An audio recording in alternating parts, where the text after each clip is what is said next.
Olá, olá, graça e paz. Vamos falar aqui nesse momento sobre inteligência, especialmente nessa nossa era, nessa nossa época, nesse momento atual. Nós temos essa grande ferramenta, né, inteligência artificial, ChatGPT. Então, o mundo está sofrendo essa grande transformação tecnológica. Então, os conhecimentos são processados, são inseridos em computadores e isso é muito admirável. Você solicita a correção de um texto ou sugestões e essa inteligência artificial ela traz dessa forma precisa a correção gramatical e as próprias ideias. Então é algo fascinante. Eu particularmente conheço pouco desse desse assunto relacionado à inteligência artificial, mas mesmo pouco que sei, consigo visualizar que isso é gigantesco. Mas a inteligência que eu quero tratar aqui é uma inteligência muito maior do que a inteligência artificial. A inteligência artificial ela é a inteligência do homem sendo processada num computador, de modo que a verdadeira inteligência é do homem. Igual você pegar uma calculadora e você pegar um homem para fazer cálculos. A calculadora é uma máquina e ali você se admira com a velocidade que aqueles dados são processados. Se você compara isso com o ser humano, você vê, ora, mas a calculadora é mais inteligente? Não, não é mais inteligente. Ela recebeu aqueles dados ali, então é uma matemática exata. Enquanto que o homem é um ser vivo. A inteligência de verdade está no homem. Porém, a inteligência que eu estou falando ainda é maior do que a do homem. E, na verdade, ela é a inteligência em si. Você pode comprovar isso em Colossenses, no capítulo 2. Eu estou falando da plenitude, simplesmente da a plena inteligência. E essa plenitude é Cristo. E Cristo é a plenitude de Deus. Tudo que era Deus foi colocado em Cristo. Então, Cristo é a plenitude de Deus. Ele foi porque se humanizou e antes mesmo dele se materializar no homem chamado Jesus, ele já havia antigamente, de diversas formas, se manifestado no mundo. De diversas maneiras e a vários homens.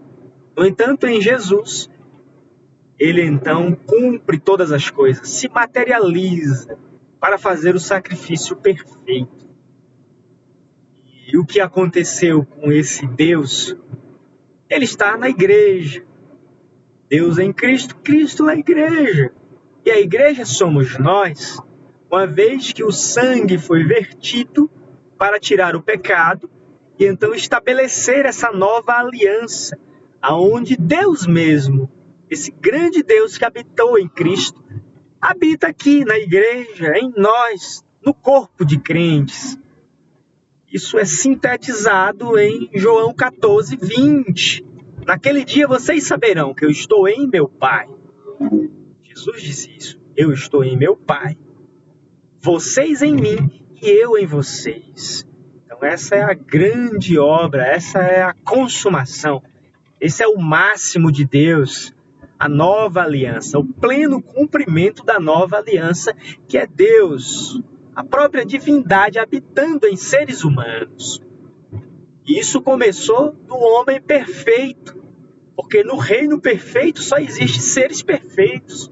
E esses seres perfeitos não são nascidos do primeiro homem, mas nascidos de Cristo, nascidos por obra e graça do Espírito Santo, sendo o mesmo Cristo o introdutor, o primogênito desses.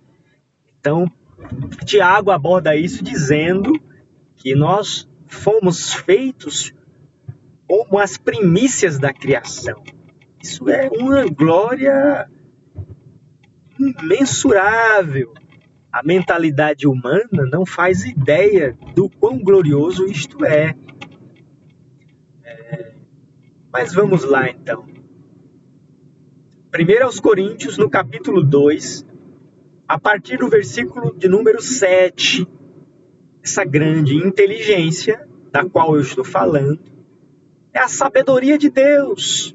E essa sabedoria de Deus é a mesma coisa de Colossenses 2. É essa mesma plenitude, é esse mesmo Cristo em quem estão escondidos todos os tesouros da sabedoria e da ciência de Deus. No decorrer de 1 aos Coríntios 2, do versículo 7 até o 16, você perceberá que nós recebemos isso ao receber o Espírito da graça. Então, o Espírito Santo, ele é o autor de toda essa plenitude. É o Espírito Santo quem penetra as profundezas de Deus. As coisas que o olho não viu, que o ouvido não ouviu, que não entrou no coração do homem, ou seja, uma sabedoria oculta e que não está no homem de carne. Essa sabedoria está em nós que nascemos do Espírito. Porque ao nascermos do Espírito, nós recebemos o Espírito. Não se recebe o Espírito nesse corpo humano, nesse primeiro homem. O Espírito que recebemos nesse primeiro homem é uma alma vivente. É um ser muito inteligente, mas está limitado. Agora, o novo homem, ele é ilimitado, porque esse novo homem é Deus. Deus morando em mim, Deus morando em você. Esse novo homem é o próprio Cristo sendo formado em você, gerado e formado. E esse assunto todo está desde Gênesis. Ali em Gênesis aparece duas árvores, a árvore da vida e a árvore da ciência.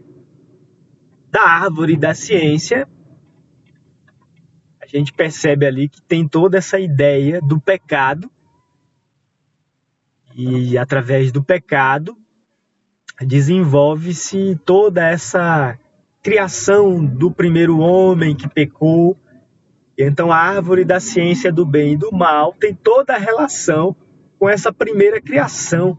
Então toda essa inteligência humana e até mesmo angelical também, no sentido dos anjos caídos. Então tudo isso se torna uma coisa só, a velha criação, o pecado, quer seja dos anjos, quer seja dos homens, tudo isso está à parte de Deus, está separado de Deus, está abaixo de Deus. É como se fosse assim, o anjo peca, e então Deus sobe, e o anjo fica naquele céu, que não é mais o céu de Deus, agora era o céu de Lúcifer e seus anjos que foram conquistados. E esse mesmo fenômeno acontece na Terra. Quando Deus desce e cria o homem na Terra, e então o paraíso estava ali, manifestando-se através do homem, mas esse mesmo pecado entra também no homem. E o mesmo acontece. O paraíso se vai do homem e a Terra se torna essa coisa que a gente tem hoje. Agora existe essa outra árvore, que é a árvore da vida. A árvore da vida, a verdadeira ciência, a verdadeira sabedoria, aquilo que não era acessível nem aos anjos e nem aos homens, isso vem a dar pleno acesso a todo aquele que recebe a graça de Deus. Deus não havia sido visto por homem algum, mas o Filho que habita no seio do Pai, esse o revelou. Então, através de Cristo, o Pai, a vida eterna nos é ofertada. Temos o acesso ao Pai pelo mesmo Espírito. Essa grande obra, essa grande árvore A árvore da vida é Cristo. A plenitude da inteligência da qual estou falando. Agora nós temos acesso. Não há anjos agora detendo esse caminho. Porque agora em Cristo, sendo novas criaturas, nós então somos chamados a comer da árvore da vida. Aquele que vencer, então é convidado a comer da árvore da vida. E quando que você vence? O que quer dizer vencer? Quer dizer nascer do Espírito. Quer dizer vencer o mundo, vencer a carne. Então isso é simples, mas a religião vai tornar isso complexo. Não é acessível a eles. Segundo o primeiro nascer, segundo o primeiro homem, você tem toda a relação no primeiro nascimento, no primeiro homem, a árvore da ciência, a toda essa inteligência, e agora nos nossos dias, toda essa inteligência artificial e mais coisas espantosas que surgirão, só que tudo isso está abaixo de Cristo. A verdadeira e maior inteligência, a qual nunca poderá ser comparada, nem muito menos superada, é a inteligência de Cristo. Essa plenitude, Colossenses 2, o verbo está propositalmente no presente. Colossenses 2:9. A plenitude habita, o verbo habitar está no presente, habita em Cristo. Porque Cristo, nesse aspecto, não está se falando de Jesus, o homem Jesus, mas Cristo, nesse aspecto, está sendo falado do Verbo, o qual não passa. O mundo passa, a terra e o céu passa, mas o Verbo divino permanece para sempre. Essa é a sabedoria que prevalece, essa é a inteligência suprema, que é a própria mente de Cristo, conforme 1 Coríntios 2, lá no versículozinho 16, por ali, vai declarar isso. Nós temos a inteligência de Cristo. Nós temos a mente de Cristo. E tudo isso para vencermos o mundo, para vencermos tudo que é contrário a Cristo. Todo o império da morte, todo o diabo e o inferno não prevalecem contra essa obra. Porque quem é o grande general, quem é o grande batalhador, é o próprio Deus. Vamos finalizar com a passagem de Jesus lá em João 15. Quem é o lavrador? Meu pai é o lavrador. Lá no Gênesis, quem era o lavrador? Adão. Adão que guardaria esse jardim, Adão que cuidaria dessa lavoura de Deus. Mas agora nós podemos nos gloriar em Cristo, porque o lavrador é o próprio Pai. Essa obra agora não há possibilidade nenhuma do mal vencer, porque não pode haver pecado em Cristo. Se você está em Cristo, nova criatura é. Se você está em Cristo, nenhuma condenação há e nem há a possibilidade de pecar, porque você em Cristo está no Espírito. Por um Espírito somos todos batizados formando um corpo, o corpo de Cristo. Então é impossível, o mal está derrotado. Cristo é uma realidade. Não é algo do futuro, não é algo do tempo, mas a manifestação do eterno. Deus te abençoe nesta hora, que essa sabedoria e inteligência que é do alto te levante e você possa então ver essas infalíveis promessas de Deus sendo realidades e desfrutadas. Isso é real, a ressurreição é real. A imortalidade é real, é totalmente acessível por um só homem, Jesus Cristo.